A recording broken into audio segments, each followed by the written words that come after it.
My name's Jeyes. I'm the Full Members Director, represent the Full Members Club. Been a supporter now for nearly 50 years and in a privileged position to represent the full members and have a seat on the board. Yeah, so the Full Members Club is made up of season ticket holders. Anyone can apply to become a full member. We're the custodians of the club, and what it does give us the opportunity to have a seat on the board, which is obviously that's something I then try and use for the good of the club. And as I say, most of the season ticket holders go home and away to games and make up quite a percentage of our season ticket allowance. So obviously, as a representative of the members club, I have been invited and attended board meetings, which have been held by Zoom with obviously members of the board. Obviously, some in the UK, some in America for Club Underdog, which I've obviously been privy to information which obviously I can't share at this stage. But be assured that I'm asking questions, I'm WhatsApping people, I'm emailing people to try and find the answers that we're all kind of looking for to see where we're going forward with the club.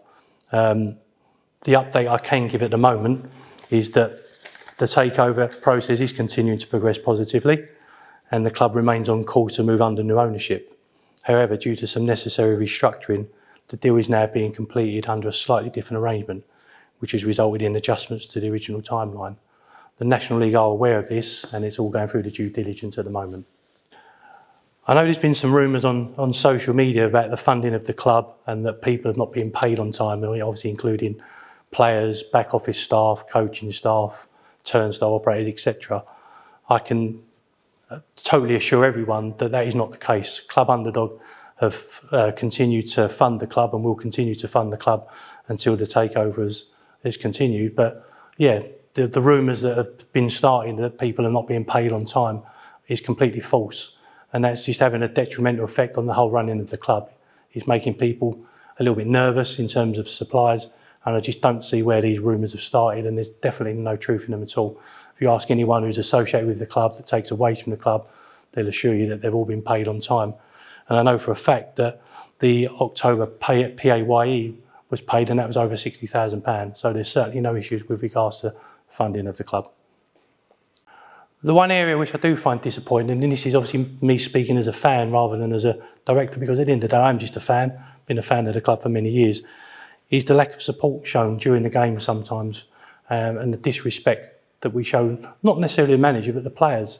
I've spoken to the manager and the backroom staff, and the kind of chanting that goes on in the games, it does affect them. They can hear it. They're metres away from the outside of the pitch, so they can hear what goes on.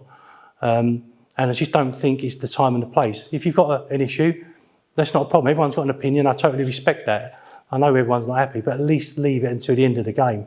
Or if you want to go onto social media and air your grievances. But while the game's being played, I was there at Chippenham on Saturday, a 2.5 hour drive, and 20 minutes in, we've got people chanting for the manager to go, which again is their opinion. I respect that, but that just doesn't have the desired effect on the players. You can see the nervousness in their play. We're in a tough enough situation as it is at the moment. I just think if we can support the team, get behind the team, and then if you've got a grievance, call it out after the game, not a problem. What I would say is it's been frustrating. I think everyone can agree that. Obviously, we made that announcement 100 odd days ago with the signing of Andy and the new kit and the new investors. 2 out of 3 happened quite quickly. The third one, which everyone has kind of pounced on and kind of rightly so, has taken a little bit longer to get over the line. But as I say, I can assure you from what I actually know that people are working day and night to get this deal done. Obviously different time zones in America, people are putting in the hours to do it. And what I will say as well is I've spoken to Anwar, obviously a legend of the club that everyone will be aware of. And he was aware of obviously what was going on in the first place because his name was attached to it. But I've spoken to him since, had some good conversations with Anwar, and he's fully aware of what's going on at the club now, the takeover, how it looks like, and he's still fully on board with it. Okay, so I think that is really important from a fan's point of view, that we've got someone like Anwar who's still willing to put his name to this. And say, hopefully when it all goes through, there'll be a position for him in the club, whether it be on the board, to really kind of drive the change forward. And I think the one thing I really hope for, which I think we've learned from this, is our communication.